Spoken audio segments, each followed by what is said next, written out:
चलो ठीक है, स्टार्ट कर रहे हैं। लास्ट क्लास मेरे ख्याल में कल जाते जाते हम लोगों ने ये क्वेश्चन कर लिया था, और अभी नेक्स्ट आप लोग को देखना है ये वाला क्वेश्चन। एक बार पढ़ लो फटाफट।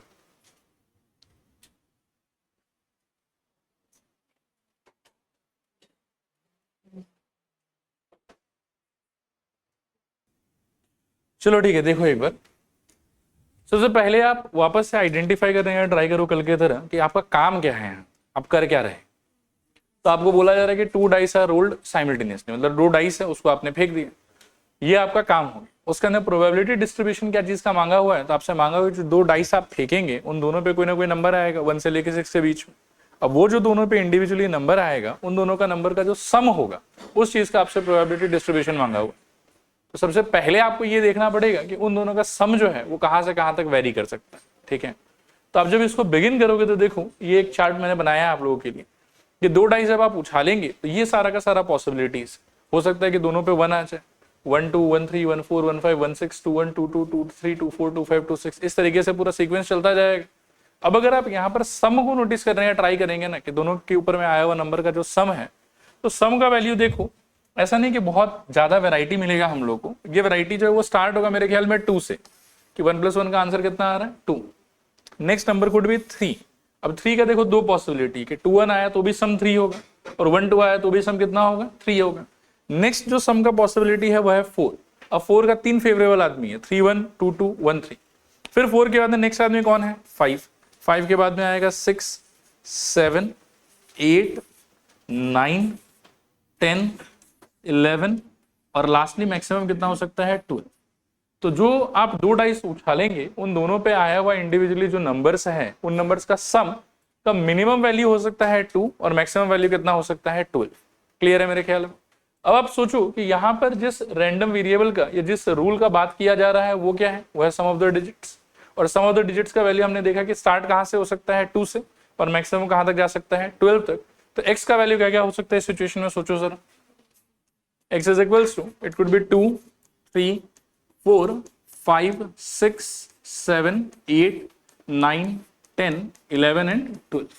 ठीक है, और इसी के नीचे अगर मैं रेस्पेक्टिव प्रोबेबिलिटी ऑफ x लिखना चाहूं तो आप जरा सोचिए कि 2 का प्रोबेबिलिटी कितना हो सकता है। टोटल आउटकम कितना है यहाँ पर 36, और उसमें से 2 को कितना लोग फेवर कर रहे हैं, बस 1, तो इसीलिए 2 का प्रोबेबिलिटी कितना हो जाएगा 1/36। 3 का कितना होगा, आप यहाँ देख सकते हैं कि 2 आदमी फेवर में है।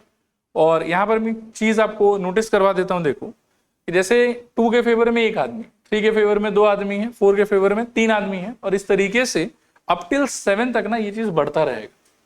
जैसे 2 के लिए 1 आदमी, 3 के लिए 2 आदमी, 4 के लिए 3 आदमी, 5 के लिए 4 आदमी, 6 के लिए 5 आदमी, 7 के लिए आप देखोगे कि 6 आदमी। और 7 के बाद जब आप 8 से आगे बढ़ना स्टार्ट करोगे तो धीरे धीरे जो फेवरेबल काउंटिंग है वो कम होने लगेगी। ठीक है, मैक्सिमम फेवरेबल एलिमेंट किसके लिए होगा 7 के लिए, और 7 के बाद में फिर से धीरे धीरे वो क्या होता जाएगा कम होता जाएगा। तो जो हमारा प्रोबेबिलिटी का चार्ट है वो हम डायरेक्टली फिलअप कर सकते हैं। जैसा कितना हो गया 1/36, नेक्स्ट वाले कितना होना चाहिए 2/36, नेक्स्ट वाले का 3/36, उसके बाद वाले का 4/36, उसके बाद वाले का 5/36, 7 वाले का 6/36, और 8 से फिर से डिक्रीज होना स्टार्ट हो जाएगा ये। तो कितना होगा 8 का 5/36, 9 का 4/36, 10 का 3/36, 11 का 2/36, और 12 का अगेन 1/36। तो ये जो चार्ट बनाया हुआ यही हो गया आपका प्रोबेबिलिटी डिस्ट्रीब्यूशन। क्लियर है मेरे ख्याल में। अच्छा, तो यहां पर देखो जो प्रोबेबिलिटी डिस्ट्रीब्यूशन वाला पोर्शन है वो हो जाता है आपका खत्म। अब नया हेडिंग लगाओ आप लोग, मीन कॉमा वेरिएंस। स्पेलिंग यहां से देख सकते हैं, हाँ, मीन / एक्सपेक्टेशन कॉमा, ये मीन के नीचे लिख दो मीन और एक्सपेक्टेशन, दोनों का मतलब सेम ही होता है, मीन और एक्सपेक्टेशन, फिर वेरिएंस एंड स्टैंडर्ड डेविएशन।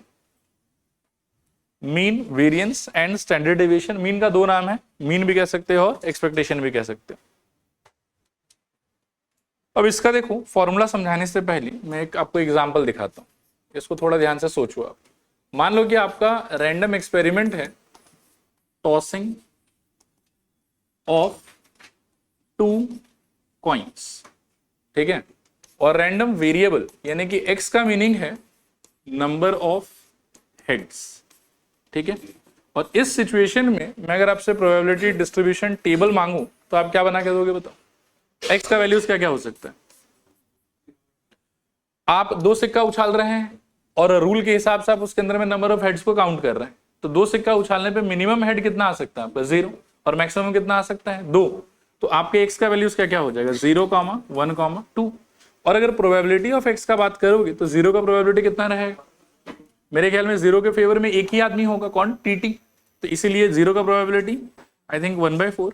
1 के फेवर में 2 आदमी रहेगा, HT और TH, इसीलिए 1 का प्रोबेबिलिटी 2/4। 2 के फेवर में मेरे ख्याल में वापस एक ही आदमी रहेगा, इसीलिए इसका प्रोबेबिलिटी वापस से कितना हो जाएगा? 1/4। ठीक है। और इसको अगर मान लो कि टेबल के फॉर्मेट में रिप्रेजेंट कर देते हैं, हटाओ 0, 1, 2, 0 के नीचे आई थिंक 1/4, 1 के नीचे 2/4 और 2 के नीचे 1/4। मान लो कि ये एक टेबल जैसा हो गया, ठीक है ना? थोड़ा थोड़ा ठीक है, ये ऐसा आपका टेबल हो गया। इसी टेबल को हम क्या बोलते थे? Probability distribution table. अब यहां से ना 3 चीज आपको पूछा जा सकता है कि मीन या फिर एक्सपेक्टेशन कितना होगा इसका, वेरिएंस कितना होगा और स्टैंडर्ड डेविएशन कितना होगा। अब इन तीनों को यहां पर ना मैं प्रैक्टिकली आपको अप्लाई करके दिखाता हूं कि ये वर्क कैसे करता है, और फिर हम इसके फॉर्मूला को थोड़ा देखने का ट्राई करेंगे।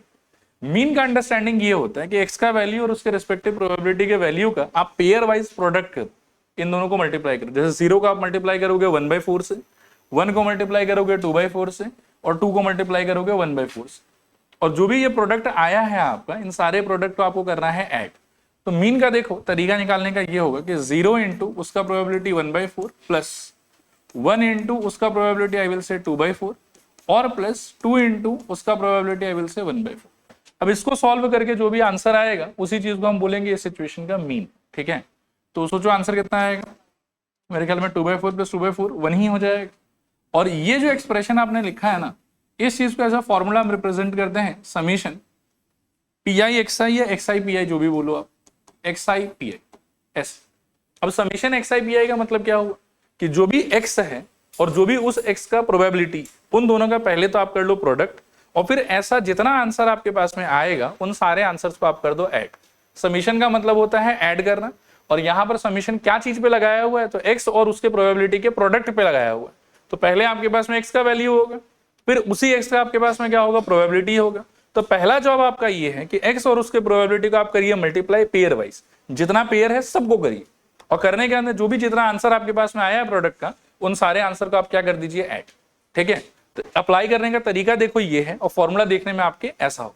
और मीन के लिए हम एक और सिंबल यूज करते हैं इन दोनों चीजों के लिए, वो है म्यू। ऐसा, ये इसका शॉर्ट फॉर्म है रिप्रेजेंट करने। ठीक है, तो देखिए एक बार मीन का वो देखो, mean slash expectation, symbol will B mu, या EX भी लिख सकते हो, EX मतलब एक्सपेक्टेशन ऑफ x, और formula will be summation of PI XI बोलो या XI PI बोलो, बात एक ही कि x और उसके प्रोबेबिलिटी का पहले करना है प्रोडक्ट, और जितना ऐसा प्रोडक्ट कर सकते हो उन सारे प्रोडक्ट का क्या करना है आपको? Sum total. क्लियर मेरे ख्याल में? नेक्स्ट आता है वेरिएंस। अब देखो वेरिएंस कैसे निकाला जाएगा। तो वेरिएंस निकालने का तरीका क्या है कि जो भी x का वैल्यू है ना, पहले आप उसका करो स्क्वायर। क्या करो? उसका स्क्वायर। फिर से उसको उसके प्रोबेबिलिटी से मल्टीप्लाई करो स्क्वायर करने के बाद, और सबको ऐड कर दो। तो 0 का स्क्वायर कितना होगा? ये एक्सप्रेशन वाइज अगर मैं लिखना चाहूं तो 0 square into I will write 1/4 plus 1 square into I will write 2/4 plus 2 square into I will write again 1/4। देखो ये समझ में आया? और दिस माइनस जो भी आपका म्यू आ रखा होगा ना यहाँ पे मीन या एक्सपेक्टेशन में, उसका स्क्वायर आपको माइनस कर। तो आप सोचो कि इस एक्सप्रेशन का रिजल्ट कितना आने वाला है? 0 into anything will be 0। 1 square का वैल्यू आई थिंक 1 ही रहेगा, तो it will be again 2/4 only. और यहां पर कितना रहेगा? 2 स्क्वायर का वैल्यू 4, 4 इंटू 1/4 का आंसर 1। तो यहां से आया मेरे ख्याल में 2/4, और वहां से कितना आया बताओ? 1। तो 2/4 प्लस 1 का आंसर 6/4, और 6/4 का फाइनल आंसर 3/2। सही कह रहा हूं ना? तो इस पूरे पोर्शन का जो सम टोटल है वो यहाँ पर कितना आ जाएगा? 3/2 माइनस पिछले बार आपका म्यू कितना आया था? 1, तो उसका square that is equals to 3/2 minus 1, और सॉल्व करने पे कितना आ जाएगा? हाफ। हाफ आपका वेरिएंस है। ठीक है, अब इसको जब आप फॉर्मूला वाइज सोचोगे कि कैसे किया गया, क्या किया गया, तो देखो फॉर्मूला क्या होगा? वेरिएंस इज इक्वल्स टू, समझना थोड़ा ध्यान से, ये सारे x का स्क्वायर किया हुआ है इंडिविजुअली, और फिर स्क्वायर करने के बाद उससे क्या मल्टीप्लाई किया? प्रोबेबिलिटी, और प्रोबेबिलिटी वाले पार्ट का स्क्वायर नहीं किया गया है, स्क्वायर सिर्फ किसका किया गया है, एक्स वाले पार्ट का। तो फॉर्मूला भी ऐसा दिखेगा आपको, देखो कि एक्स आई का करना पड़ेगा स्क्वायर, फिर एक्स आई को उसी के प्रोबेबिलिटी से पी आई से मल्टीप्लाई करोगे आप, और ऐसा जितना भी पेयर आप बना सकते हो उन सारे पेयर का आपको क्या करना है, सम टोटल। उसके लिए आप क्या लगाओगे, समेशन, और माइनस इन सारे के सम में से, ये इसके आंसर में से किसको माइनस करना है बताओ, म्यू के स्क्वायर को। तो म्यू का स्क्वायर आप माइनस करेंगे, ये होगा आपके वेरिएंस का फॉर्मूला। और वेरिएंस का जो सिंबल है वो होगा ये वाला, इसको भी सिग्मा ही बोला जाता है, सिग्मा का स्क्वायर। सिग्मा का दो सिंबल है, ये वाले सिंबल को भी हम सिग्मा ही कहते हैं, कहाँ गया ये वाला, चाहे मान लो कि ये वाला, इसको भी सिग्मा कहते हैं और इसको भी हम सिग्मा ही कहते हैं, ठीक है। तो वेरिएंस का सिंबल क्या होगा हमारे लिए, सिग्मा स्क्वायर। क्लियर मेरे ख्याल में? एक बार इसको भी थोड़ा सा देख लो आप लोग, कि वेरिएंस इज दिस, और वेरिएंस को आप कई बार ई ऑफ एक्स स्क्वायर से भी रिप्रेजेंट कर सकते हो। हालांकि ये इतना इंपॉर्टेंट नहीं है, बस याद रखना कि अच्छा ठीक है ये भी एक सिंबल है इसकी, ठीक है। और आंसर आप देखो वही है, समेशन ऑफ एक्स आई का स्क्वायर इंटू पी आई, और माइनस जो भी मीन आया रहेगा उसका स्क्वायर। क्लियर? अब लास्ट चीज आता है आपकी, कि जैसे यहाँ पर सब कुछ सॉल्व करके रहेगा, कितना आया आपका आंसर, हाफ। अब आपको अगर स्टैंडर्ड डेविएशन निकालना है तो इसका तरीका होगा रूट अंडर वेरिएंस। जो भी वेरिएंस का आंसर आएगा आपके पास में सेकंड स्टेप के एंड में, उस आंसर का आपको निकालना है स्क्वायर रूट। तो जैसे यहां पर क्या हो जाएगा आपका answer, root under half which will be ultimately 1/√2। आप इसको यहां छोड़ सकते, ठीक है। तो स्टैंडर्ड डेविएशन का जो फॉर्मूला है वो देखो कैसा हो जाएगा, एस डी का answer it will be root under variance, यही फॉर्मूला है आपका। द सिंबल विल बी, जैसे वेरिएंस का सिग्मा स्क्वायर था, स्टैंडर्ड डेविएशन का it will be just sigma, ठीक है। तो स्टैंडर्ड डेविएशन का देखो क्या है, ये रहा, ये हो गया इसका स्टैंडर्ड नाम, ये हो गया स्टैंडर्ड सिंबल, और फॉर्मूला हो गया आपके लिए रूट अंडर वेरिएंस। कहने का मतलब ये है कि किसी भी सवाल के अंदर में अगर अल्टीमेटली आपसे सपोज करो कि वेरिएंस मांगा हुआ है, तो वो आपके साथ में समझो कि कुछ नहीं छेड़ रहा है, वो आपको मांगा तो वो मतलब स्टैंडर्ड डेविएशन है आपसे सपोज करो, लेकिन आपको कैलकुलेट तो मीन भी करना पड़ेगा, वेरिएंस भी करना पड़ेगा, तो ही लास्ट में आप स्टैंडर्ड डेविएशन निकाल सकते हैं। डायरेक्टली इसको निकालने का कोई तरीका नहीं है। और जनरली ये हमेशा बंच में ही आता है, कि मतलब आपसे मीन, वेरिएंस, स्टैंडर्ड डेविएशन तीनों चीज पूछा जाएगा, और कुछ मान लो कि 3 या 4 मार्क आपको दिया जाएगा। क्लियर मेरे ख्याल में आइडिया? मीन का एक बार बताओ मेरे को, पहले सिंबल बताओ, सिंबल को क्या बोलोगे, म्यू। मीन का दूसरा नाम एक्सपेक्टेशन, और मीन का formula summation x I P I. Clear मेरे ख्याल में? मीन के बाद में क्या आता है, वेरिएंस। वेरिएंस का स्टैंडर्ड सिंबल सिग्मा स्क्वायर, क्या बोलोगे उसको बताओ, सिग्मा स्क्वायर। फॉर्मूला क्या होगा, summation of X I square into P I, या P I into X I square minus mu का स्क्वायर। और फाइनली स्टैंडर्ड डेविएशन का क्या अंडरस्टैंडिंग है, रूट अंडर वेरिएंस। क्लियर मेरे ख्याल में? सिंबल क्या रहेगा इसका, सिग्मा।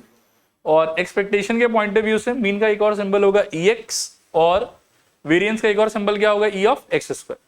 ये ज्यादा इंपॉर्टेंट नहीं है आपके लिए, बस याद रखना कि अच्छा ठीक है इस सिंबल से भी रिप्रेजेंट कर सकते हैं। कहीं अगर मान लो कि आपको बोलता है कि यार ई ऑफ एक्स स्क्वायर निकाल के बताओ, मतलब वो आपसे इनडायरेक्टली वेरिएंस मांग रहा है, ठीक है। ये चीज आपको समझना पड़ेगी। क्लियर मेरे ख्याल में पूरा? अब देखो इस टॉपिक का ऐसा है कि हम ना हर क्वेश्चन को पूरा पूरा कंप्लीट नहीं करेंगे, वेस्टेज ऑफ टाइम है, ठीक है। कि मतलब बार बार फॉर्मूला तो एक ही लगाना है हम लोग को, सारा अंडरस्टैंडिंग तो पता ही है, तो हम कुछ गिना चुना ढंग का एग्जाम्पल करेंगे, और उसके बाद में फिर हम क्या कि नेक्स्ट टॉपिक पे मूव ऑन करने या ट्राई करेंगे। अब आप देख लो कि कौन सा क्वेश्चन करवाने का इच्छा है आप लोग को, ये मेरे ख्याल में छोड़ देना चाहिए, मुझे ये करना चाहिए। हेडिंग पहले आप लोग लिख लो, examples before exercise 9.2, examples before exercise 9.2, ठीक है। और मैं छोड़ रहा हूं मतलब आप लोग भी घर पे मत छोड़ देना, घर पे आप सारा वो करके रखना। अच्छा फॉर्मूलाज ना, अब फॉर्मूलाज एक बार लिख लो, लिखो, मैं 2 मिनट रुक जाता हूं।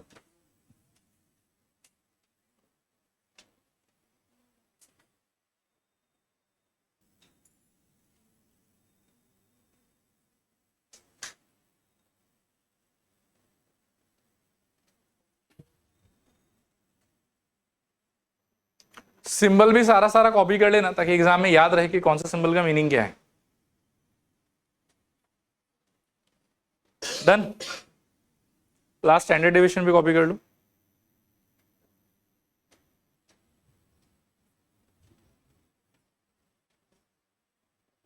चल रहे हैं आगे फिर यहां से। तो देखो मैं यही कह रहा था आप लोगों को कि सारा क्वेश्चन का पूरा पूरा सॉल्विंग नहीं करेंगे, वेस्टेज ऑफ टाइम है वो, ठीक है। कुछ ढंग का वर्ड प्रॉब्लम ही लेते हैं, जिसके अंदर में टेबल भी हमको खुद ही बनाना पड़े, और उसको फिर एंड तक पहुंचाने का ट्राई करेंगे, ठीक है। तो इन सारे को एक बार ये सब देख लो, हाँ थोड़ा ऑरली डिस्कस कर लेते हैं। Find mean, variance and standard deviation of the probability distribution this. तो कुछ खास नहीं करना है। मीन के लिए क्या करोगे बताओ, पेयर वाइज प्रोडक्ट और फिर सम, छोड़ो बाकी तो डिस्कस करके भी फायदा नहीं है। इसमें क्या करोगे, ये बोला है कि ये प्रोबेबिलिटी डिस्ट्रीब्यूशन टेबल है और बताओ मीन क्या होगा, वेरिएंस क्या होगा, स्टैंडर्ड डिविएशन क्या होगा। तो अगर ये सच्ची में प्रोबेबिलिटी डिस्ट्रीब्यूशन टेबल है तो नियम कहता है कि इसके जो नीचे वाला लाइन है उसमें जो भी चीज लिखा हुआ है उन सारे का सम टोटल कितना होना चाहिए, 1। तो पहले वैसा करके आप सी निकाल लोगे और सी निकालने के बाद जब टेबल रेडी हो जाएगा फिर मान लो कि ये ऐसा सिचुएशन हो जाएगा कि आपको सारा वैल्यूज पता है, मीन का फॉर्मूला लगाओ, वेरिएंस का फॉर्मूला लगाओ और स्टैंडर्ड डिविएशन का भी फॉर्मूला लगाओ बस। तो इसको भी छोड़ दो, इसको देखो, what is the mean of the numbers obtained on throwing a die having 1 written on 3 faces, 2 on 2 faces and 5 on 1 face। चलो इसको थोड़ा कर लेते हैं, आसान सा ही है। सबसे पहले बता सकते हो कि काम क्या कर रहे हो इसके अंदर, काम वो कर रहे हो जिसका मीन ढूंढने का ट्राई कर रहे हो आप। तो what is the mean numbers obtain on throwing a die, तो मेरे ख्याल में एक डाइस फेंक रहे हैं आप, और डाइस भी आपका नॉर्मल डाइस नहीं है, थोड़ा अलग सा है। कैसा अलग सा है बताओ, 1 कितने फेस पे लिखा हुआ है, 3 फेस पे, 2 कितने फेस पे लिखा हुआ है, 2 फेस पे, और 5 कितने फेस पे लिखा हुआ है, 1 फेस पे। तो नॉर्मल डाइस फेंकने से जो मेरा आउटकम है वो कहां से कहां तक हो सकता है, 1 से लेके 6 तक। लेकिन ये वाला डाइस फेंकने से मुझे लगता है कि 3 ही आउटकम हो सकता है मेरा, क्या क्या, 1, 2 और 5, और कोई आउटकम हो ही नहीं सकता। तो यहां पर x का पॉसिबल वैल्यूज क्या क्या हो गया, मेरे ख्याल में 1 और बोलो, 2 और बोलो 5। 1 कितने फेस पे, 3 फेस पे, तो 1 का प्रोबेबिलिटी कितना हो जाएगा आने का, मेरे ख्याल में 3/6, ठीक है। 2 का आने का प्रोबेबिलिटी 2/6 और 5 के आने का प्रोबेबिलिटी मेरे ख्याल में 1/6। तो ये हो गया आपका प्रोबेबिलिटी डिस्ट्रीब्यूशन टेबल, जो कि वो इनडायरेक्टली बता रहा था आपको, डायरेक्टली नहीं बता रहा था, ठीक है।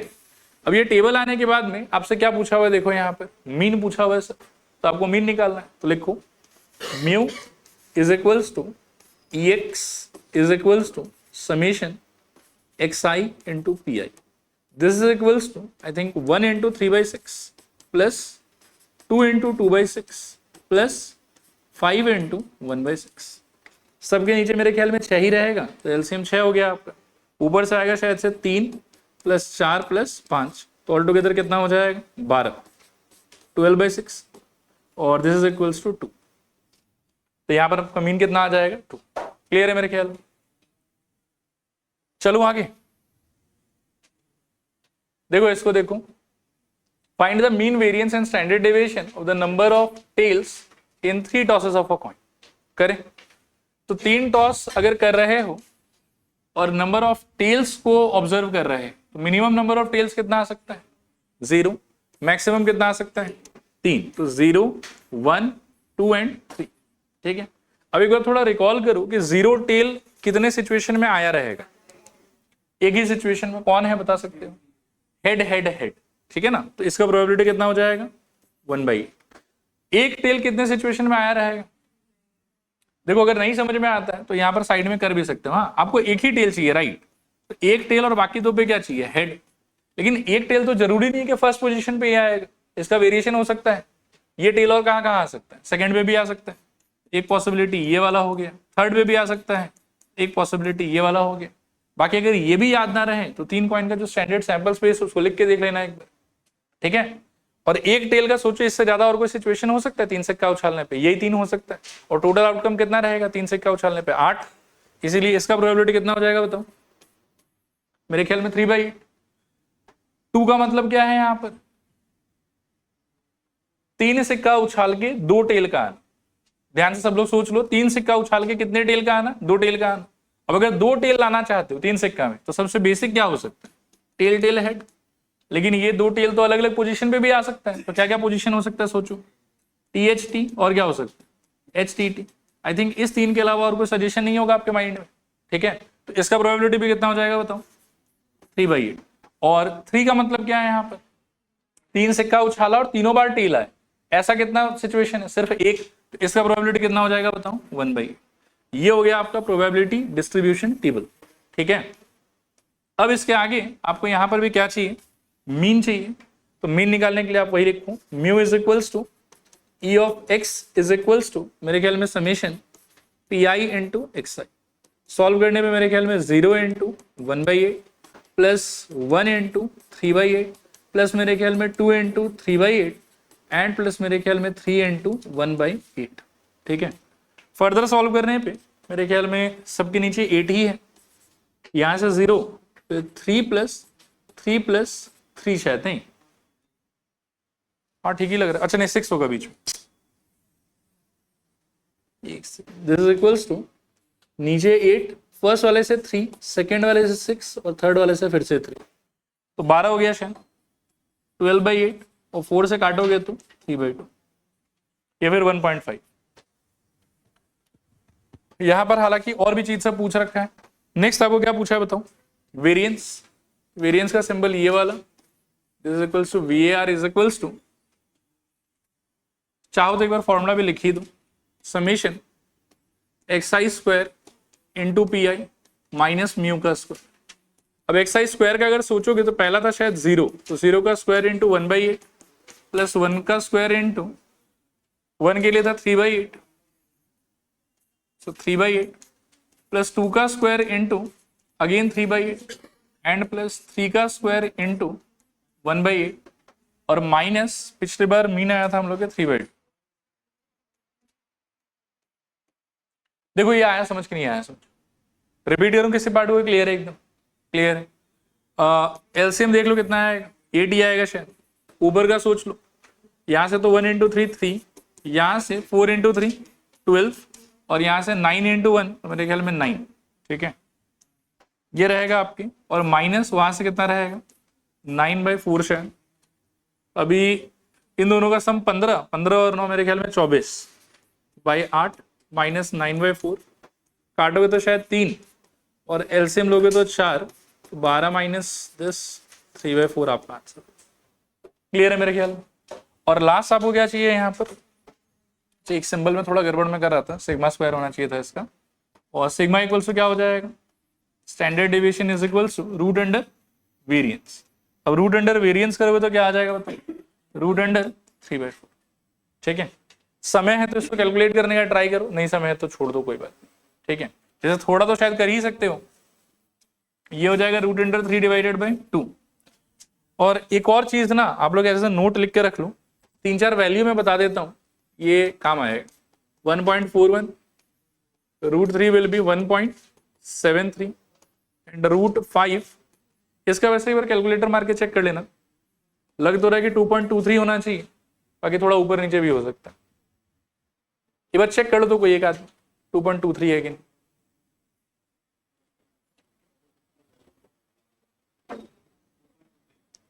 ठीक, तो ये सारा वैल्यूज थोड़ा याद रखने का ट्राई करना आप लोग, ठीक है। अच्छा चले आगे, कुछ वापस एक्सप्लेन करना है इसमें कि हो जाएगा, हो जाएगा। 4 नंबर डन। 5 नंबर देखो, पढ़ लो एक बार फिर बात करते हैं।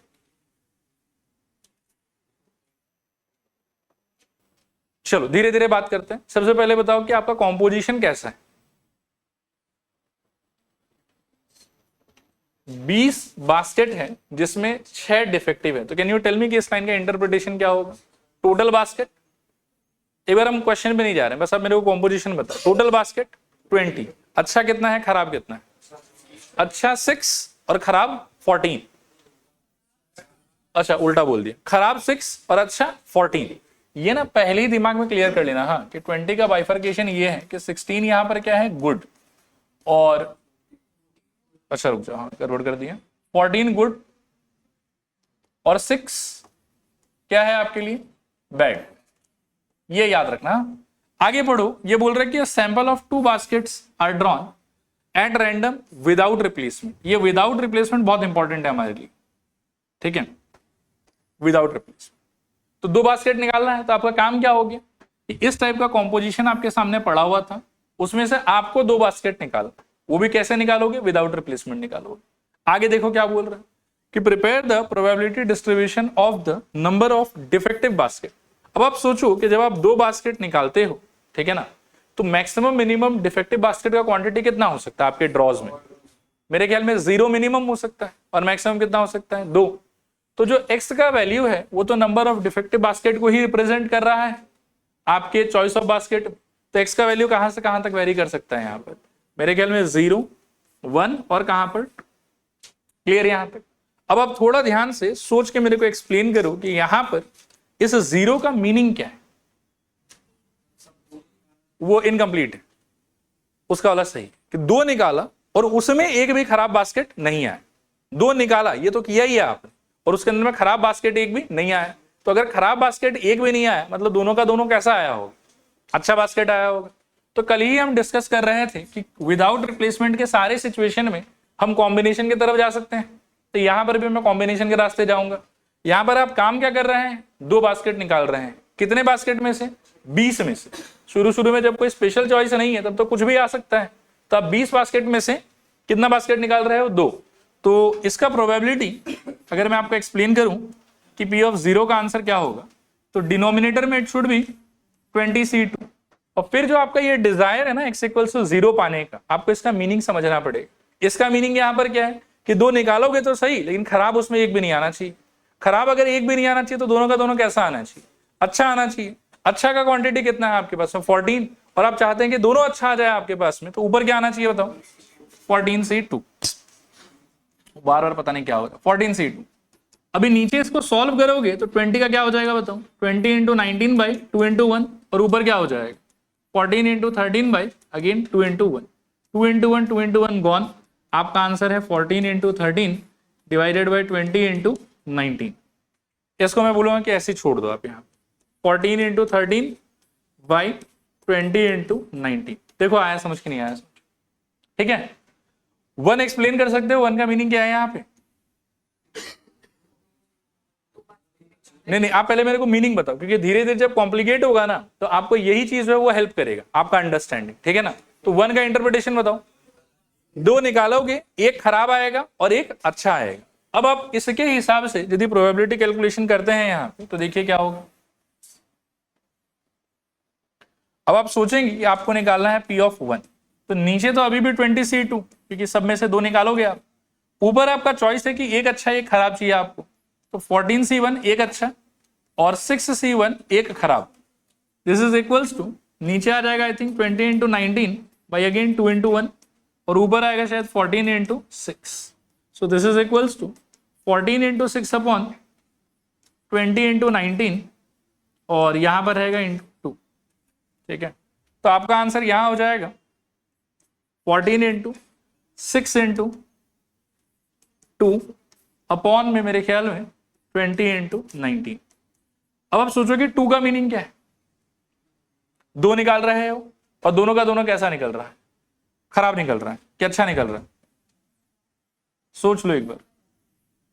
मेरे ख्याल में यहां पर x = 2। आप देखिए, आप डिफेक्टिव बास्केट का क्वांटिटी काउंट कर रहे थे, तो यहां पे 2 जो लिखा हुआ उसका मतलब है कि दोनों का दोनों खराब होना चाहिए, ठीक है ना। तो जब आप 2 का निकालोगे तो नीचे अभी भी कितना रहेगा बताओ, 20C2। ऊपर आपका डिजायर है कि दोनों खराब निकल जाए, तो इसलिए क्या हो जाएगा 6C2।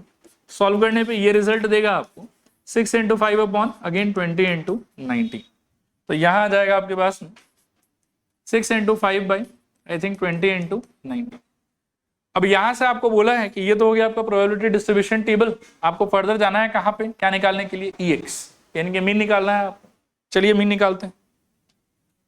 तो mu is equals to EX is equals to, it should be 0 × first वाले का आया था 14 × 13 बाई 20 × 19 प्लस 1 × मेरे ख्याल में इस बार था 14 × 6 × 2 अपॉन 20 × 19, और प्लस लास्ट वाले में था 2 × मेरे ख्याल में 6 × 5 बाई 20 × 19। ये वाला पार्ट तो स्वाहा 0 हो जाएगा। नीचे दोनों में रहेगा मेरे ख्याल में 20 × 19, ऊपर 14 × 2 = 28 और 28 × 6 कितना आएगा, मेरे ख्याल में 120 और 48, तो 168 है, और प्लस 30 60, सही कह रहा हूं तो। और इन दोनों को जोड़ोगे तो 220 228 228 अपॉन 20 × 19। थोड़ा बहुत काट सकते हो शायद, मान लो कि किससे काटोगे, 4 से काट लो, तो ये 5 और ये कितना हो जाएगा 57 शायद, और 19 से ये भी कट जाएगा तो 3, तो all together you are getting 3, ठीक है। इसमें एक एडवाइस है मेरी तरफ से, अगर याद रख सको तो।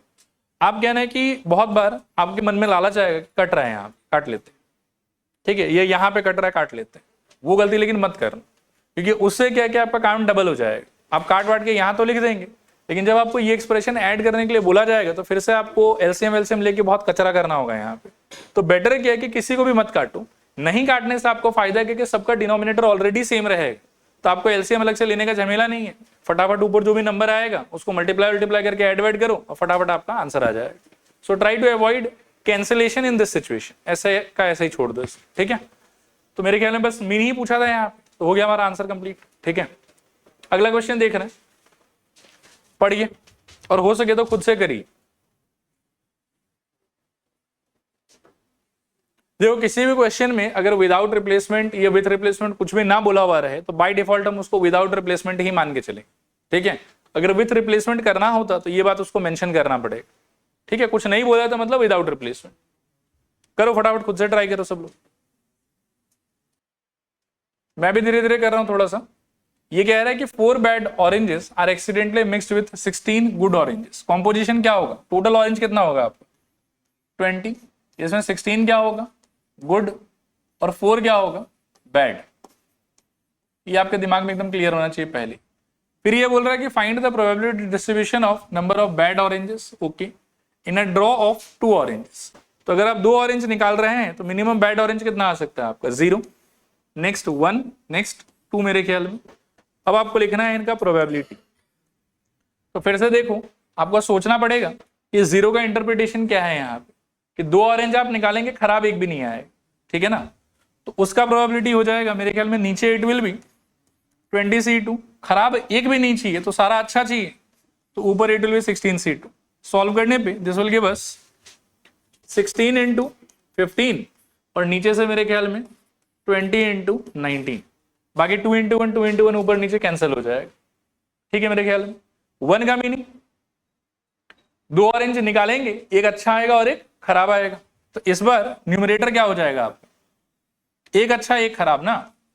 एक अच्छा के लिए 16C1, एक खराब के लिए मेरे ख्याल में 4C1। ऊपर इस बार 2 इंटू 1 नहीं आएगा, it will be 16 into 4 only, and नीचे it will be I think 20 into 19 by कितना 2 इंटू 1, फिर से ये 2 ऊपर तो 16 इंटू 4 इंटू 2 अपॉन में it will be 20 into 19।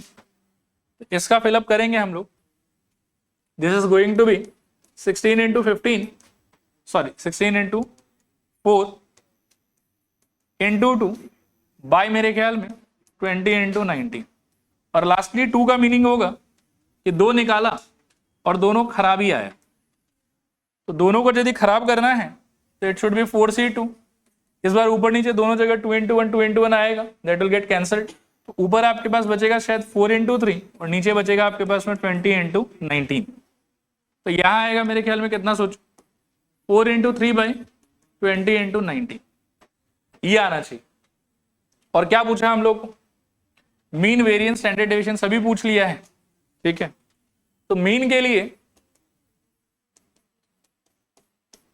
0 into 16 into 15 by 20 into 19 plus 1 into मेरे ख्याल में 16 इंटू 4 इंटू 2 बाई 20 इंटू 19 और प्लस 2 इंटू मेरे ख्याल में 4 इंटू 3 अपॉन 20 इंटू 19। सॉल्व करने पे एलसीएम तो वही 20 इंटू 19 ही रहेगा, ऊपर आ जाएगा शायद 16, अच्छा ये तो गया सर, इसका देखो 16 इंटू 4 64 और इंटू 2 तो शायद 128 और प्लस वहां से 12 का डबल 24 और इन दोनों को ऐड कर दोगे तो 32 और 52 शायद नहीं 152 बाई 20 इंटू 19, फिर से शायद 4 से कट जाएगा ये लोग दोनों, तो नीचे शायद 5, ऊपर कितना आ जाएगा 3 12 और 8 38 और 19 से 1 और ये वाला 2। सो अल्टीमेटली आपको मिला 2/5, ये आपके मीन का आंसर। अगले वाले में आपको चाहिए सिग्मा स्क्वायर यानी कि variance, this is equals to 0 square into 16 into 15 by 20 into 19 plus 1 square into 16 into 4 by 20 into 19 plus 2 square, अच्छा इसमें एक 2 भी रहेगा शायद, इंटू 2 प्लस मेरे ख्याल में 2 का square into 4 into 3 by 20 into 90 और माइनस म्यू का स्क्वायर, तो वो आपका कितना आया था 2/5। एक बार देख लो, यही होना चाहिए शायद। फर्दर सॉल्व करोगे तो ये वाला पोर्शन तो 0, यहां से आएगा शायद एलसीएम एक बार इन दोनों के लिए 20 इंटू 19, ऊपर से शायद वही 128 ही रहेगा यहाँ पर, और प्लस वहां पर कितना हो जाएगा 12, पहले डबल हो रहा था, अब उसका भी डबल होना है, तो 24 और 48 क्या शायद, और माइनस 4/25।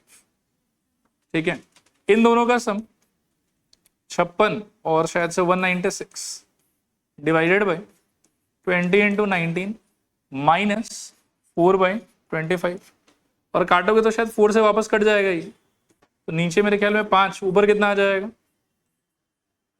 49। सही कह रहा हूं, 76 हो रहा है, अच्छा ठीक है सही कह रहे हो। 176/20 इंटू 19 और काटोगे तो 5 जा रहा ना ये 40,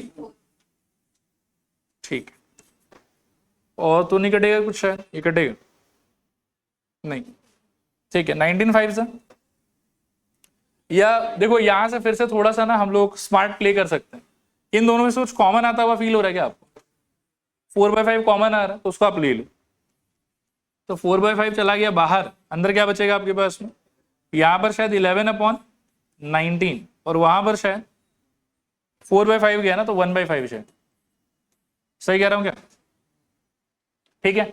अब यहां से एलसीएम खेलो, क्या हो जाएगा बताओ, 4/5 एलसीएम लेते हो तो 19 और 5 मल्टीप्लाई करो, 95 आएगा शायद, और यहां पर इट विल बिकम 55, वहां पर it will become 19। This is equals to 4/5 into 55 minus 10 तो 45 और माइनस 9 तो शायद 36, क्या सही कह रहा हूं ना, 36 बाई कितना 95, कटेगा तो नहीं कुछ भी शायद, 4 इंटू 36 120 और 24 144, और 5 इंटू 95 475 कह रहे हो, ठीक है, तो ये आपका हो गया क्या वेरिएंस, ठीक है। और लास्टली आपको चाहिए standard deviation, sigma equals to S D is equals to, it will be root over variance, this is equals to root under 144/475। देखो 144 तो डायरेक्टली ही परफेक्ट स्क्वायर है, तो 12 आ जाएगा। 475 को आप क्या कर सकते हो कि 25 के हिसाब से तोड़ो, शायद टूट जाएगा, तो कितना आएगा सोचो,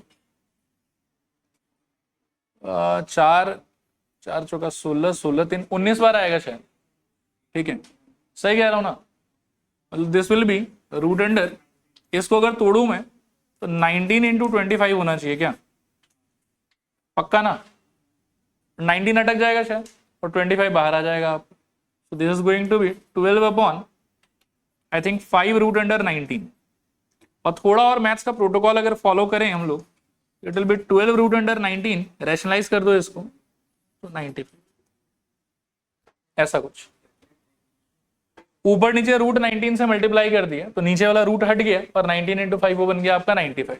तो एट मैक्स हम बेयर हैंड से यहीं तक कर सकते हैं, बाकी रूट 19 वगैरह का वैल्यू कुछ दे दे तो फिर आगे सोचेंगे, और नहीं तो आप आंसर को यहाँ छोड़, क्लियर मेरे ख्याल में। तो देखो कैलकुलेशन थोड़ा सा क्या है ना कि इसमें रहेगा, मतलब क्या कि अगर आप सतर्कता के साथ में नहीं करते हैं उसको तो गया, फिर सारा आइडिया आते हुए भी मार्क्स नहीं मिलेगा आपको, ठीक है।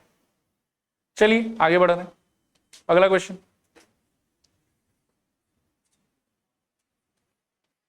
अभी यहां से जितना वर्ड प्रॉब्लम रहेगा ना, हम बस उसका टेबल फ्रेम करके आप छोड़ देंगे, मतलब कैलकुलेशन वाला पार्ट क्या कि वो आपका अपना जिम्मेदारी रहेगा। एक क्वेश्चन में मैंने अच्छे से दिखा दिया आपको कि इस तरीके से करना है, बाकी सारे में प्लीज खुद से ट्राई करना, थोड़ा सा हर एक कैलकुलेशन करेंगे तो बहुत समय चला जाएगा, बर्बाद हो जाएगा। देखिए आप इसको फटाफट, आइए एक बार पढ़ के देखते हैं। ये कह रहा है कि class 12 has 20 number of student, 20 बच्चा है क्लास में, whose marks out of 30 are, out of 30 उनको इतना इतना मिला है जितना ये हम लोग को दिया हुआ है। आगे बोल रहा है कि if the random variable x denotes the marks of selected student, ठीक है ना, given that the probability of each student to be selected is equally likely, ठीक है, prepare the probability distribution table for the random variable x। पहले first part पे focus करते हैं, ठीक है ना। x बाय डेफिनेशन क्या रिप्रेजेंट कर रही है बताओ, मार्क्स। 30 वाला कि आउट ऑफ 30 कितना मिला है वो वाला, आउट ऑफ 30 कितना मिला है वो वाला। अब उसका तो डेटा आपको ये रहा दिया हुआ है। अब आप इसमें देखो कि कौन सा डिफरेंट वैल्यूज अटेन किया हुआ है, मिनिमम कितना अटेन किया हुआ है, बोलो कॉन्फिडेंटली बोलो 14। तो आपके x का सबसे पहला वैल्यू क्या हो सकता है, 14 मेरे ख्याल में। नेक्स्ट वैल्यू क्या हो सकता है, 15 है, देख लो एक बार, पक्का, मतलब श्योर रहना एकदम, नजर घुमा के बढ़िया से देख लेना। 15 नहीं है, 16 नहीं है मेरे ख्याल में, अगला 17, 18 है तो 18 आ जाएगा, फिर 19 आ जाएगा, फिर 20 है, 20 तो नहीं है, 21, फिर 22 पक्का, 23, 4 दिख तो नहीं रहा, 24 नहीं है, 25 है शायद, नहीं, और फिर और 27, 8, 9, 30, उसके ऊपर तो मिल ही नहीं सकता। तो ये हो गया आपके एक्स का सारा वैल्यूज, ठीक है मेरे ख्याल में। इसके पहले हम कॉम्बिनेशन का माथा मार रहे थे बेमतलब का, इसमें वो सब माथा भी नहीं मारना है। तो आप देखो कि टोटल कितने स्टूडेंट का डेटा है आपके पास में, 20, मतलब आपके पास में 20 एंट्री है, उसमें 14 कितने बार आ रखा है वो देखो, 1, 2, 3 बस, ठीक है मेरे ख्याल में। तो 14 का प्रोबेबिलिटी क्या हो जाएगा, 3/20, क्योंकि टोटल स्टूडेंट आपके 20 है, तो probability of x is going to be 3/20। What about 17, गिनो एक बार अच्छे से, 1, 2, 3, 4, 5 बस, इट विल बी 5/20। 18 का बताओ, 18, 1, 2, 2/20। 19 बताओ, मेरे ख्याल में 1, 2, 3 और है क्या, नहीं, तो 3/20। व्हाट अबाउट 21, 1, 2, 3 बस, तो 3/20। 25 का बताओ, 1, 2, 2/20। और 26 का बताओ, 1 और 2 और तो नहीं है शायद, तो 2/20। अच्छा, इसमें ना आप चेक भी कर सकते हो, पता है कि आपके राइट आया कि रॉन्ग आया। 20 छोड़ दो एक बार, जो ऊपर का नंबर है वो डिफरेंट फ्रीक्वेंसी बता रहा है आपको, ये कौन कितने बार आ रखा है, काउंट करके देखो, 3, 5, 8, 8, 2, 10, 10, 3, 13, 13, 3, 16 और 16, 2, 18 और 2, 20। अगर ये 20 नहीं हो रहा है दैट मीन्स कि कहीं कुछ गड़बड़ है, क्लियर मेरे ख्याल में।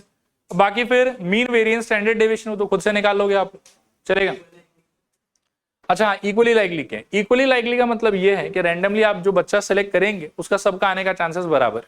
वो इक्वली लाइकली डेफिनेशन के हिसाब से दिया हुआ, आप उसका कुछ आपके लिए रूल नहीं, आपके लिए बस इतना है कि कौन कितने बार आया और टोटल कितना है, 20, ठीक है मेरे ख्याल में। चलो आगे यहां से फिर देखो, अगला देखो, अभी से अपन खाली बस टेबल बनाने में इंटरेस्टेड है, कैलकुलेशन आप लोग घर पे खुद से ट्राई करिएगा उसका। देखो इसमें बोल रहा है कि 2 cards are drawn simultaneously from a well shuffled pack of 52 cards, find the mean variance and standard deviation, ये नहीं, find mean and variance of the number of red cards, ठीक है, क्लियर मेरे ख्याल में। काम क्या कर रहे हो बताओ, 2 कार्ड निकाल रहे हैं, काम आपका है कि आप 2 कार्ड निकाल रहे हैं। क्या चीज का मीन वेरिएंस ये सब पूछा है, रेड कार्ड्स। तो आप जो टेबल बनाएंगे वो नंबर ऑफ रेड कार्ड्स के कॉन्टेक्स्ट में आपको बनाना चाहिए, ठीक है ना। If you draw 2 cards, what is the minimum red cards that you can get? 0. What is the maximum red card that you can get? 2 ना, तो क्या हो जाएगा, x is equals to मेरे ख्याल में 0, 1 और 2। अब आप एक बार फिर से थोड़ा दिमाग लगा के मुझे समझाओ कि यहाँ 0 का मीनिंग क्या है। 2 कार्ड निकाला और एक भी रेड कार्ड नहीं आया, तो क्या हो जाएगा इसका प्रोबेबिलिटी, यहाँ पहले साइड में करके दिखा देता हूं, नीचे क्या रहेगा 52C2, ठीक है। 2 कार्ड निकालना है आपको, रेड कार्ड एक भी नहीं चाहिए, मतलब सारा कार्ड कैसा चाहिए फिर, ब्लैक, सारा कार्ड कैसा चाहिए आपको? ब्लैक। ब्लैक कार्ड टोटल कितना है आपके पास? 26। उसमें से 2 अगर चाहिए तो क्या हो जाएगा? 26 से 2, दोनों के नीचे 2 इंटू 1 2 इंटू 1 आएगा। नहीं लिख रहा हूँ, सीधा ही लिख देता हूँ।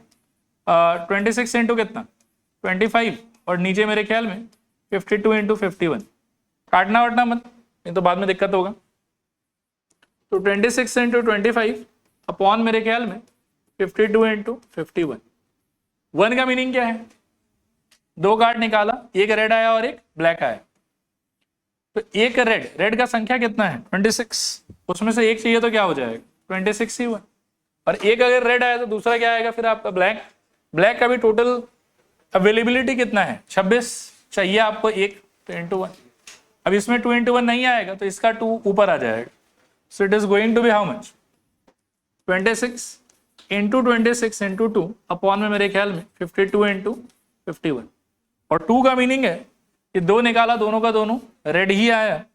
रेड का टोटल अवेलेबिलिटी 26, और 2 अगर आपको चाहिए तो 26 से 2, दोनों के नीचे 2 इंटू 1 का फैक्टर रहेगा, it will cancel of, and इसका भी प्रोबेबिलिटी हो जाएगा 26 इंटू 25 अपॉन मेरे ख्याल में 52 इंटू 51। ठीक है, ये आपका टेबल। और फिर आगे मीन वेरिएंस ये सब जो भी निकालना वो आप निकाल सकते हैं। चलें आगे। कितने लोग का ये टेबल खुद से आ गया था पूरा? Very good. कैलकुलेशन भी, लेकिन मैं बोलूँगा कि प्लीज घर पे आप थोड़ा प्रैक्टिस करना। मेन एग्जाम में डायरेक्टली अगर आप इससे कैलकुलेशन करते हो ना तो चांसेस है कि गलती हो ही जाएगा आपसे। थोड़ा घर पे करके जाना इस चीज, ठीक है? देखो इसको, देखो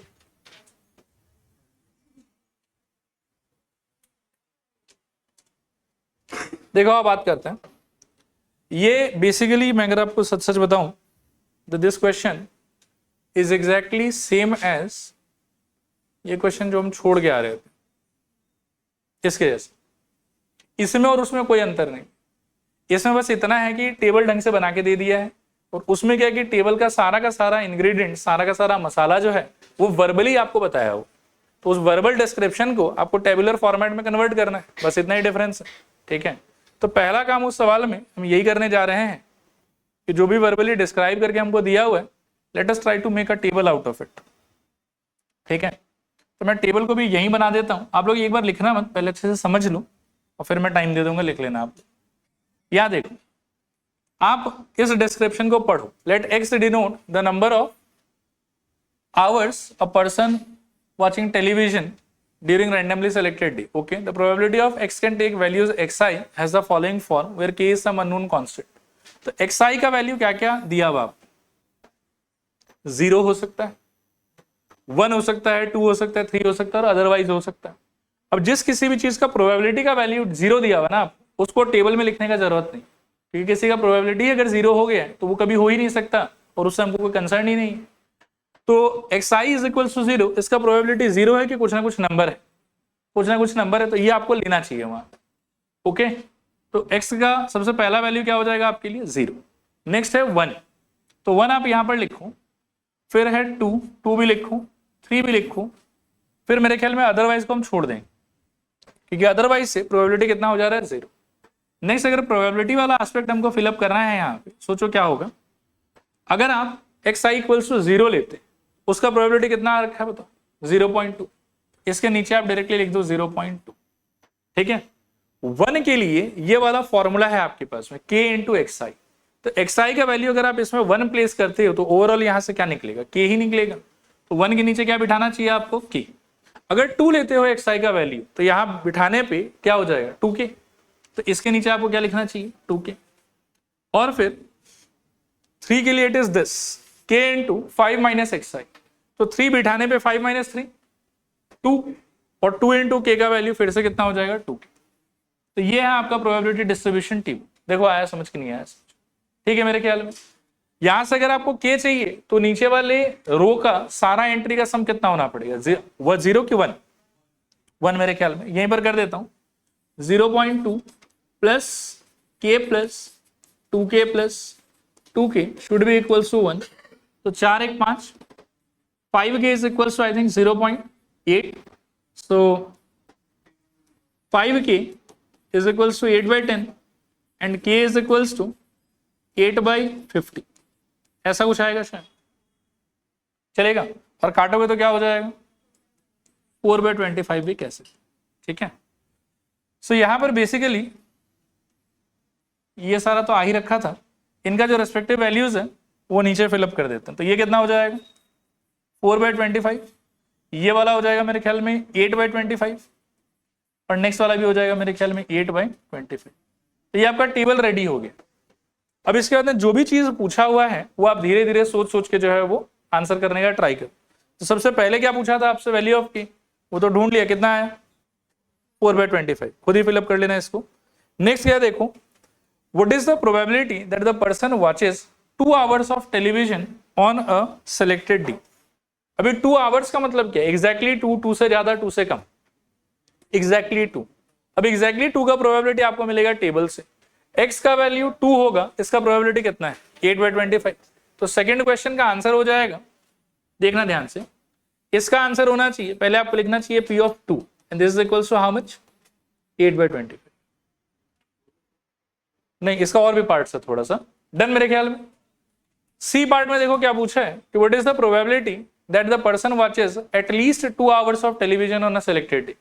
इसका क्या मीनिंग है, इसका आंसर है 2 या फिर उससे ज्यादा। क्लियर मेरे ख्याल में। अब वो टेबल देखना होगा कि 2 और उससे ज्यादा क्या क्या ऑप्शन अवेलेबल, क्या हो जाएगा बताओ। मेरे ख्याल में 2 ही ऑप्शन है, ये तो 2 घंटा देखेगा और या फिर 3 घंटा देखेगा। 2 घंटा देखने का प्रोबेबिलिटी इट वाज 8/25 और 3 घंटे का शायद वो भी 8/25। तो दोनों मिला के कितना हो जाएगा 16/25।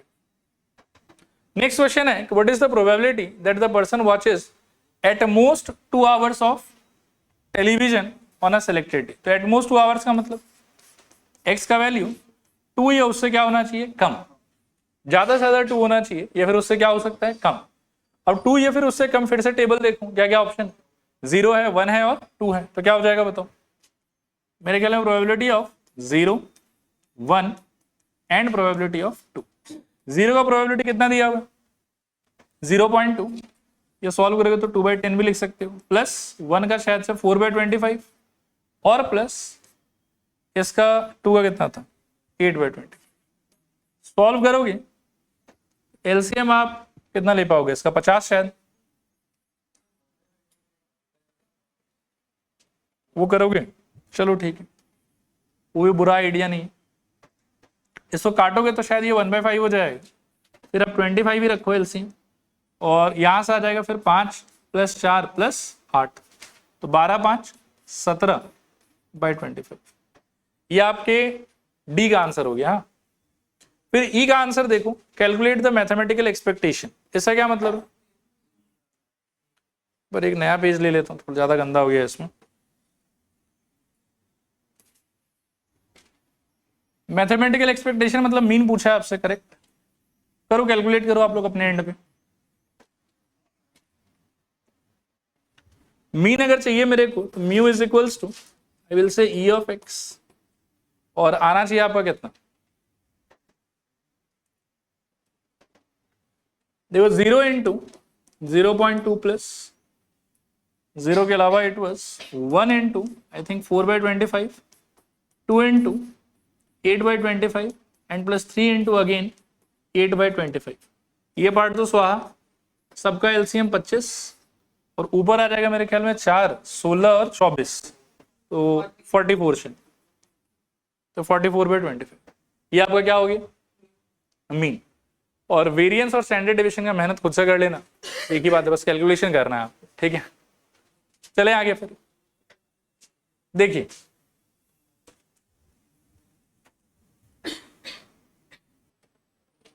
आओ पढ़ते हैं एक बार। सबसे पहले an urn contains 5 red 2 white 3 black balls. तो कॉम्पोजिशन आपका क्या बताओ, 5 रेड 2 व्हाइट और 3 ब्लैक, टोटल कितना है 5 2 7 3 10, तो टोटल 10 बॉल। आगे देखो ये कह रहा है कि 3 बॉल निकालना है आप, तो आपका काम हो गया 3 बॉल निकालना 1 by 1 eight random without replacement. Again most important word, without replacement. Find the probability distribution of number of white balls. Find the probability distribution of number of white balls, ठीक है।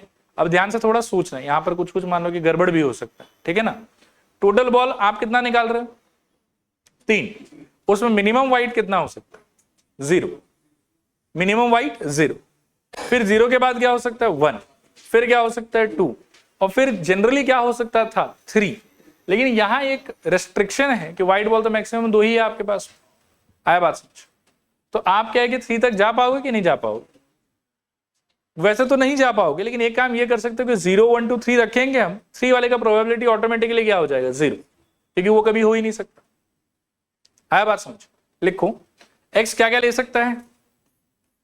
It can take 0 1 2 and let us write 3 for once. एक बार लिख दो, फिर probability of x का बात करोगे तो 0 का पहले सोच लो एक बार।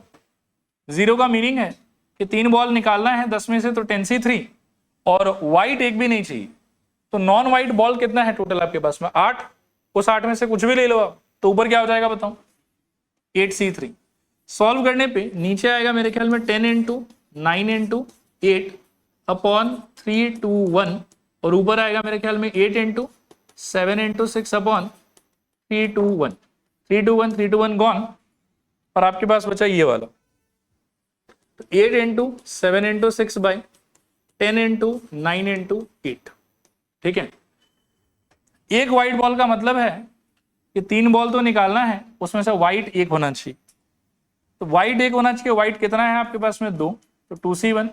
नॉन व्हाइट 8 है, आपको उसमें से 2 चाहिए, 8C2। सॉल्व करने पे 10 इंटू 9 इंटू 8 अपॉन में 3 इंटू 2 इंटू 1, और ऊपर मेरे ख्याल में 2 इंटू 8 बाई 2 इंटू 1। तो 2 इंटू 1 2 इंटू 1 गया, 3 ऊपर आ जाएगा। So it will become, I think 2 into 8 into ऊपर 3 और नीचे 10 9 8। देखो ये कैलकुलेशन क्लियर है कि नहीं क्लियर? गलत कर दिया क्या? अच्छा हाँ यार, 8 इंटू 7 होना चाहिए था। इसको अपन थोड़ा सा बदल देते हैं, मतलब 8 इंटू 7 क्योंकि नीचे 2 था, 2 बार टूटना चाहिए था उसको, तो ये हो जाएगा 2 इंटू 8 इंटू 7 इंटू 3। ठीक है, 2 का मीनिंग क्या है कि 3 बॉल निकालोगे और 2 आपका व्हाइट आना चाहिए, एक आपका दूसरा कलर आ सकता है। 2C2 इंटू मेरे ख्याल में 8C1। सॉल्व करने पे 10 9 8 नीचे 3 2 1, और ऊपर मेरे ख्याल में 2C2 का आंसर, ये मैंने पहले क्लास में बोला था कि NCN का आंसर कितना होता है?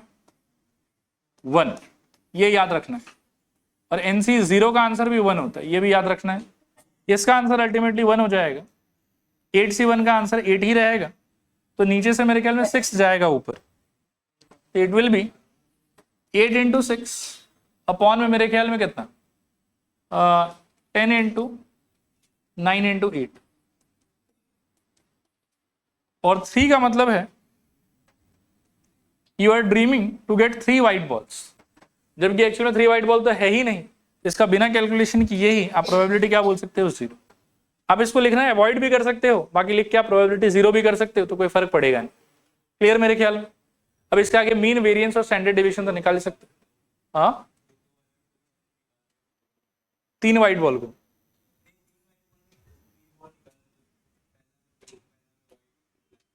देखो, जब आप कॉम्बिनेशन यूज करोगे ना, तो कौन से पोजीशन पे क्या आ रहा है नहीं आ रहा है, ये सब को लेके आपको कंसर्न नहीं रहना, वो सारा चीज इसमें ऑटोमेटिकली काउंट हो जाता है। यही मतलब क्या है कि कॉम्बिनेशन का ब्यूटी है कि आपको वो सब केस वेस बना के नाटक नहीं करना। मैनुअली अगर आप करते हो तो 3 बॉल के केस में तो मतलब क्या है कि हालत खराब हो जाएगा। ठीक है, सो कॉम्बिनेशन में कोई भी सेपरेटली केस नहीं बनाना है आपको, और 3 व्हाइट बॉल तो अवेलेबल ही नहीं है, तो कभी आ ही नहीं पाएगा, इसीलिए उसका प्रोबेबिलिटी है। क्लियर मेरे ख्याल में? बाकी टेबल आपका यही है, मीन, वेरिएंस, स्टैंडर्ड डिवीजन आप कैलकुलेशन कर लेना खुद से। अगला क्वेश्चन देखो,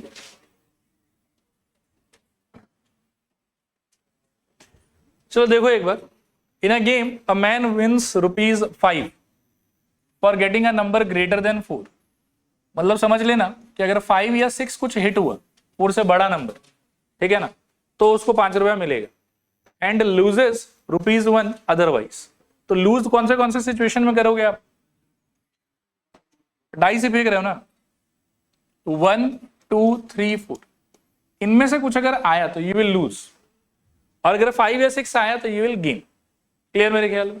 आगे देखो क्या बोल रहा है कि the man decided to throw a die thrice. 3 बार फेंकने का मन है उसको, लेकिन will quit when he gets a number greater than 4। मतलब ये कैसा बात है, देखो कि एक आदमी है, वो सपोज करो कि ये सोच के जा रहा है कि हम मैक्सिमम 3 बार का loss back to back bear कर सकते हैं। अब 3 बार सपोज करो कि बैक टू बैक लॉस अगर हो गया तो कितना रुपया है उसके पास में हारने के लिए? मेरे ख्याल में 3 रुपए। या मैं एक बार और चलो बोलता हूं, आप थोड़ा ध्यान से सोचो। ये एक ऐसा इंसान है जिसके जेब में 3 रुपया है, तो वो मैक्सिमम लॉस कितना टॉलरेट कर सकता है? 3 लॉस बैक टू बैक उसको वो टॉलरेट कर सकता है। लेकिन इंसान जुआरी है, बट प्रिंसिपल वाला जुआरी है, बोले कि हमको ज्यादा लालच नहीं करना, 3 बार हम बैक टू बैक जो है वो हार बर्दाश्त कर सकता है, तो उसके बाद तो हमको घर जाना ही पड़ेगा। लेकिन अगर भगवान का कृपा हुआ और हम अगर 3 ट्रायल के दौरान कभी भी एक बार जीत गया ना, हम वहीं पर गेम छोड़ देंगे। ये नहीं कि हम 3 बार खेलेगा ही खेलेगा, एक बार भी जीत गया तो हम मतलब घर चला जाएगा। और मैक्सिमम हार हम बैक टू बैक कितना टॉलरेट कर सकता है? 3। ये आया समझ? अब आप सोचो कि यहां पर इस इंसान के लिए अलग अलग अमाउंट ऑफ विनिंग या लूजिंग क्या क्या हो सकता है। पहले तो वो पूछा है शायद, और उसका हम लोग को मीन पूछा है। तो आप पहले ये सोचो कि ये कितने तरीके से गेम खेल सकता है। मैं एक बार W लिखता हूं और एक बार लूज लिखता हूं, ठीक है ना? अब देखना ध्यान से, x को थोड़ा बाद में फिलअप करेंगे क्योंकि x जो है that will represent the amount that he wins और लूजेस, वो चीज बाद में आएगा। पहले विन और लूज का सिचुएशन क्या क्या हो सकता है वो सोचो। हो सकता है कि जुआरी गया खेलने के लिए और पहले पे ही जीत गया, वहां से स्टार्ट कर, तो यहां पर वो गेम छोड़ के घर चला जाएगा, प्रिंसिपल से उसके दोबारा नहीं खेलेगा। फिर अगर पहले पे हार जाता है तो हारने के लिए क्या होगा यहाँ पर? लूज। और सेकेंड वाले में सपोज करो कि जीत जाता है तो फिर से ये घर चला जाएगा, लेकिन नहीं और नहीं खेलना। और क्या हो सकता है बताओ? हारा, फिर एक बार जीत गया, फिर वापस घर। और क्या हो सकता है एट मैक्स? कि हारा हारा हार। लेकिन ये जो ऊपर लिखा हुआ है ना, ये आपका एक्स नहीं है। एक्स का मतलब है कि कितना रुपए आप जीतोगे या कितना रुपए आप हारोगे। क्लियर मेरे ख्याल में यहां तक? अगर पहले पे ही आप जीत जाते हो और आप घर चले जाते हो तो जेब में कितना रुपए लेके जा रहे हो? 5 रुपए। ये होगा आपका एक्स। अगर ऐसा होता है तो पहले यू विल लूज 1 रुपी, 1 रुपया हारा और फिर 5 रुपया जीता, इफेक्टिवली कितना रुपया मिला आपको? 4 रुपए। इसलिए इसका हो जाएगा 4। ठीक है? इसमें क्या होगा? -1 +5 तो 3। और इसमें क्या होगा? These are the different amounts that you can win or lose अगर आप इस प्रिंसिपल के साथ में गेम खेलते हैं। क्लियर मेरे ख्याल में? अब नेक्स्ट हमको बात करना है थोड़ा सा प्रोबेबिलिटी के बारे में। ये चीज थोड़ा ध्यान से समझना और सुनना, ठीक है? क्लियर है यहां तक तो सारा का सारा? जीतोगे कब? जब 5 या 6 आएगा। और हारोगे कब? जब 1 2 3 4 आएगा। तभी W जीतने के लिए, मतलब इसमें तो बस जीत ही रहे ना फर्स्ट टाइम पे, तो P ऑफ X शुड भी मेरे ख्याल में 2/6। डन। इसके लिए इट शुड बी L के लिए और W के लिए इनका प्रोडक्ट। ठीक है? नेक्स्ट वाले में क्या होगा सोचो? LLW, पहले हारना है तो क्या होगा? 4/6। फिर हारना है तो क्या होगा? 4/6। और फिर जीतना है तो क्या होगा? 2/6। ठीक है? और लास्ट वाले में बैक टू बैक तीनों बार आप हारोगे ही तो क्या होगा सोचो? 4/6 इंटू 4/6 इंटू 4/6। हाँ, 3/5।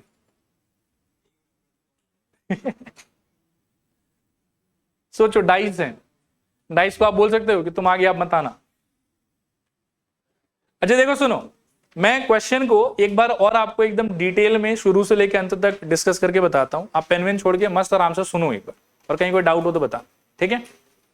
एक इंसान है जो जुआ खेलने जाता है। जुआ का नियम ऐसा है कि यदि आपको जाके डाइस उछालना है और यदि आपको 5 या 6 मिल गया आपके उछालने के बाद में, तो organiser will give you how many rupees?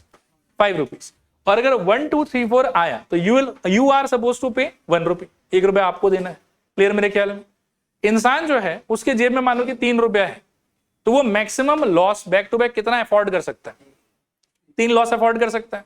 और इंसान जो है वो ज्यादा लालची नहीं है, वो सोच रहा है कि बस किस्मत एक बार ट्राई करना है हमको, और एक बार भी यदि हम जीत गए तो हम घर चले जाएं।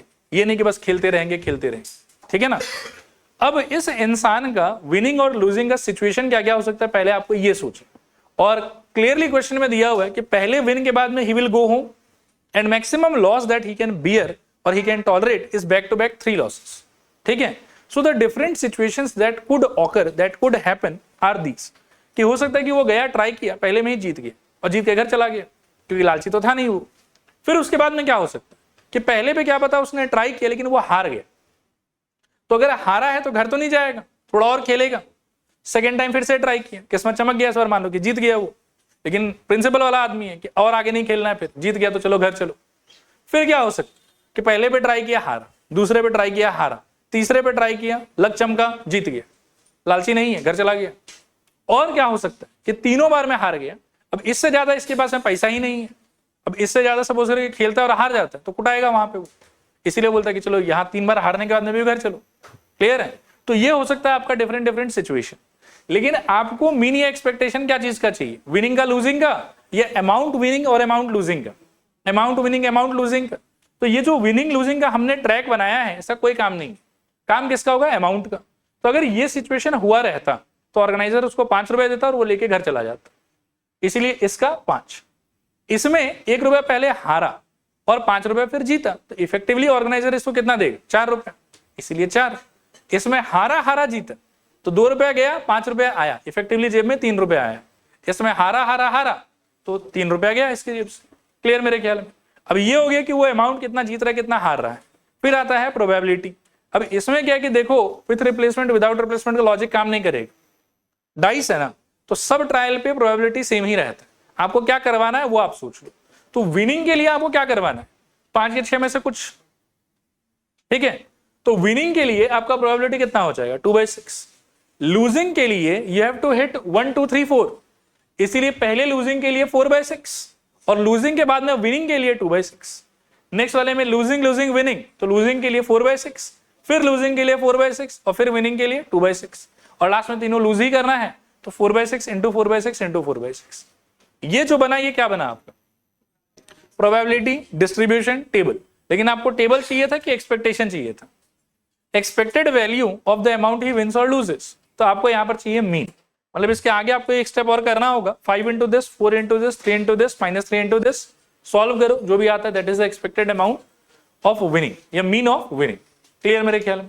चलो यही स्टॉप कर देंगे आज।